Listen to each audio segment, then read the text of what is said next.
Hello everyone, I will continue video lecture.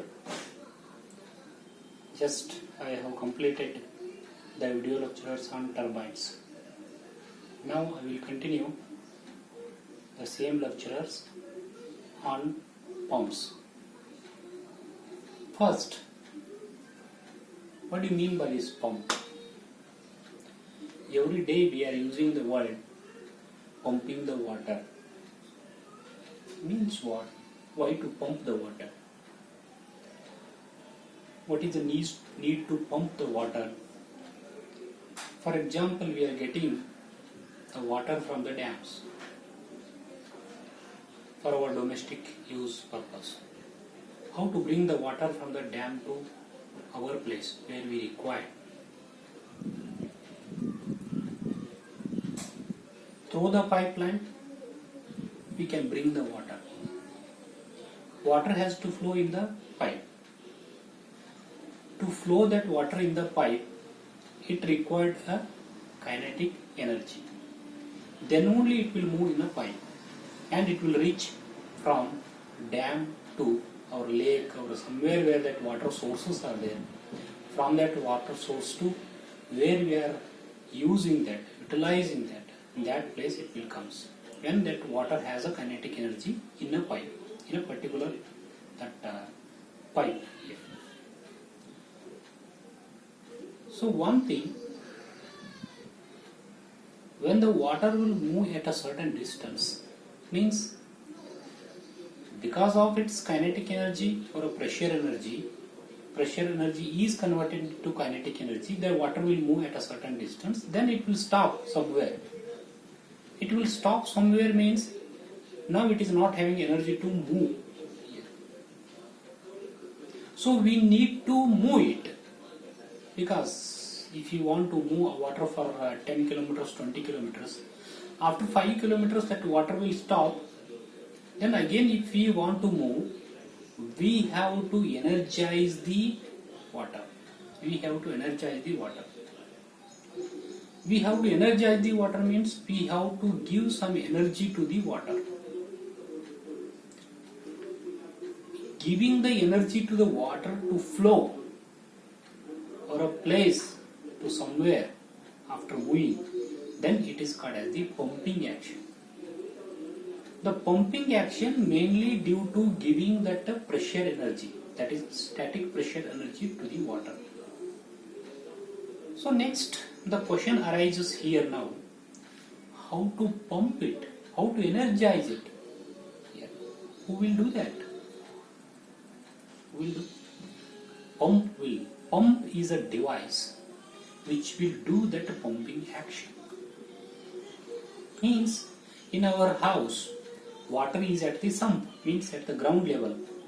If we want to lift that water to a certain height, through the pipe, if you want to lift it, then we are using the pump. The pump will lift that water by giving the energy as a static pressure energy to the water. It will lift that water to a certain height where we require it. Then as and when we want, we can use that water from the overhead tank where we have lifted. So therefore, the pumping the water, energizing the water from one place to another place, storing the water at a elevated height for future use, for day-to-day use. For that, the device pump is very much necessary. That is a mechanical engineering element, very much helpful. Not only in a domestic purpose, in industry you take, in hospital, aviation, any field if you take, the pumps are required. So therefore, today we will take that pump. What is this pump will do? Pump will, that means it will energize the water. It will utilize to lift the water at a certain height. How to purchase the pump? How to purchase the pump? Some specifications are there here. Specifications by which we can purchase. So in terms of HP, In terms of HP, it is a horsepower. It is horse at a power here. Horsepower we can, how much, 5 HP pump and 2 HP pump, 10 HP pump, depending upon that we can use that HP pumps. For irrigation purpose also you can use. In terms of their efficiencies, different variety of the efficiencies also we can call it.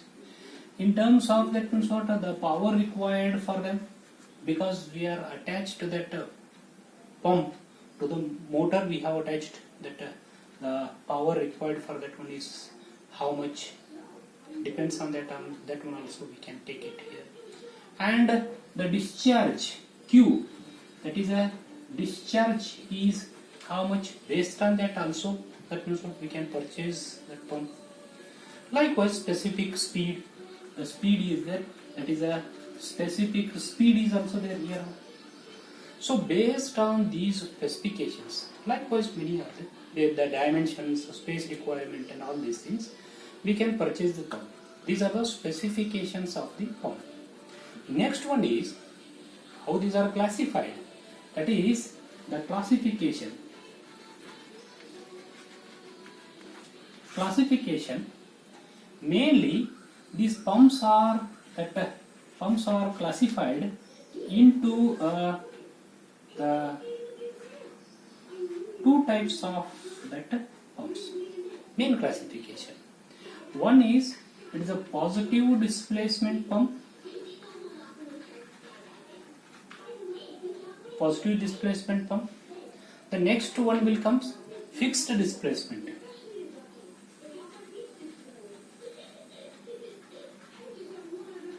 Fixed displacement, sometimes it is also called as the rotodynamic pumps. Rotodynamic pumps.